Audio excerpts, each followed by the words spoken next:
Anong balita sa boxing? Sabi ni Naoya Inoue na mananatili siya sa super bantamweight ng 2 taon pa. Ayon nga sa 30 years old na si Naoya Inoue, sinabi niya ito noong December 27 na mananatili siya sa kanyang kasalukuyang weight division ng at least 2 taon pa. Gusto daw dahil na solidong tinamaan lang daw naman siya ng 2 suntok lang.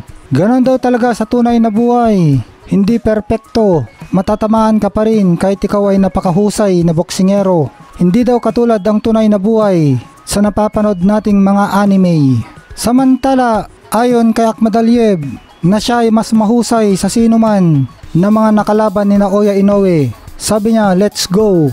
Sentro nga ng mundo ng boxing si Naoya Inoue noong December 26 sa Tokyo, Japan, nung pinahinto niya si Marlon Tapales sa 10 rounds at maging undisputed champion sa 122 pounds division. Kasama sa dumalo para manood sa laban ay ito ngang si WBA mandatory challenger Murodjon Akhmadaliev. Pagkatapos ng laban ni Inoue at Tapales, nag-post si Murodjon Akhmadaliev ng mensahe kay Inoue sa social media. Sabi niya, ang laban daw nila ni Inoue ay magiging great fight. Totoong master daw si Inoue, pero mas matalino daw siya, mas mahusay at mas malakas kaysa sa sino man na nakalaban ni Inoue. Dagdag pa na Akhmadaliev, let's go champ Naoya Inoue. Pangalawang pagkakataon nito sa nakalipas na mga linggo na ipinakita na Akhmadaliev ang kanyang kagustuhan na makaharap si The Monster Naoya Inoue. Pagkatapos ng panalo niya via 6-round stoppage kontra Kevin Gonzalez noong December 16, ipinaalam na ni Murodjon Akhmadaliev na gusto niyang makipagdigma kay Naoya Inoue. Marami naman mga fans na tingin na si undisputed champion Naoya Inoue ay halos imposible nang matalo. Pero ayon dito sa Three Kings Boxing Worldwide na ang may tsansa na talunin si Naoya Inoue ay itong si Akhmadaliev. Dahil daw may mabilis na kamao itong southpaw mula Uzbekistan na si Akhmadaliev. May excellent footwork at may power sa parehong kamao. May mahusay daw itong fundamental.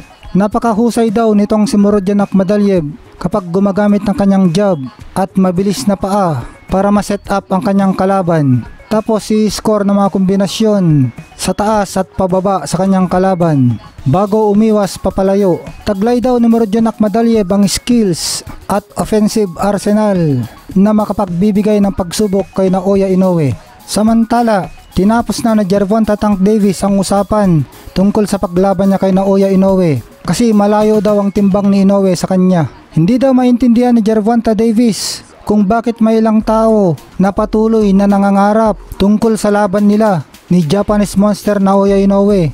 Tingin daw ni Tank Davis na malayo ang diferensya ng kanilang timbang, kaya imposible itong maganap. Si Gervonta Tank Davis ay natural na lightweight at lumaban na rin siya sa mataas na junior welterweight limit na 140 pounds division.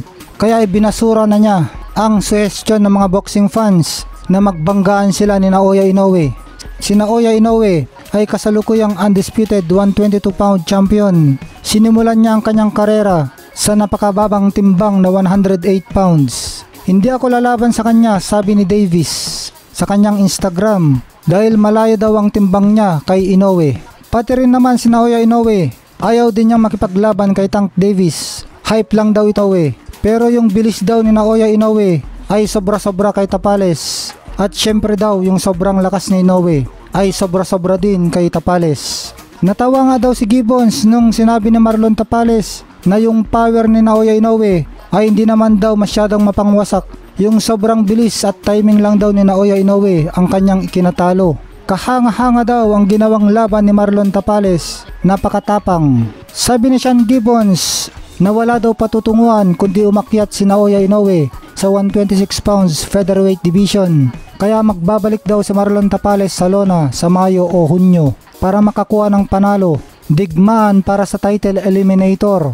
At naniniwala si Gibbons na magiging 2-time 122 pound world champion si Tapales. Samantala, ipinakita na ang espesyal na belt, Unique Legends belt para sa exhibition sa pagitan ni Manny Pacquiao at Buakaw Banchamek.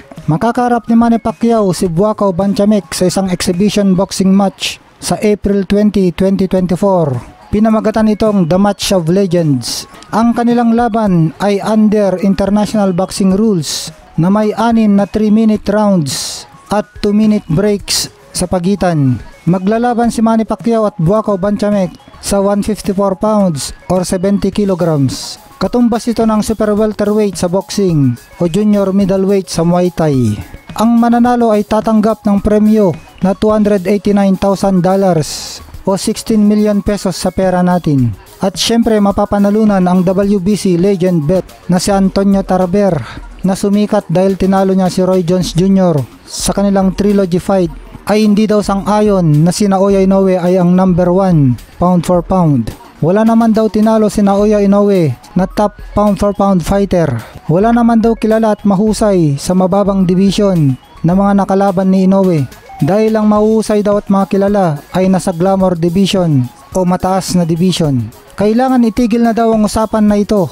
Hanggat wala daw nakakatalo kay Terence Crawford, ay si Terence Crawford pa rin ang number 1 pound for pound.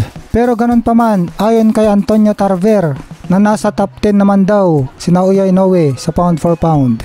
Samantala, ang sunod na posibleng makakalaban na undisputed super bantamweight king Naoya the Monster Inoue ay itong sina Luis Nery, may record na 34 wins with 26 knockout at isang talo. Si Luis Nery ay 2-weight world champion.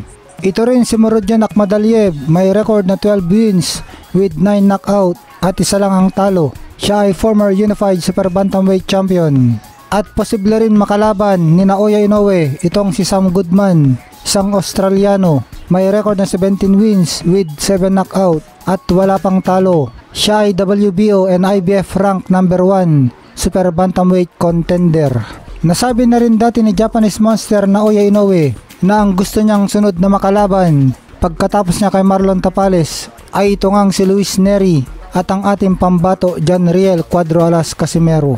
Sabi naman ng mga commenters tungkol dito, paano daw mananalo sa Akhmadaliev kay Naoya Inoue kung natalo na itong sa Akhmadaliev kay Marlon Tapales? Sabi naman nitong isa na si John Riel Cuadro Alas Casimero daw ang pwede lang tumapat kay Naoya Inoue at wala nang iba dito sa mga nabanggit.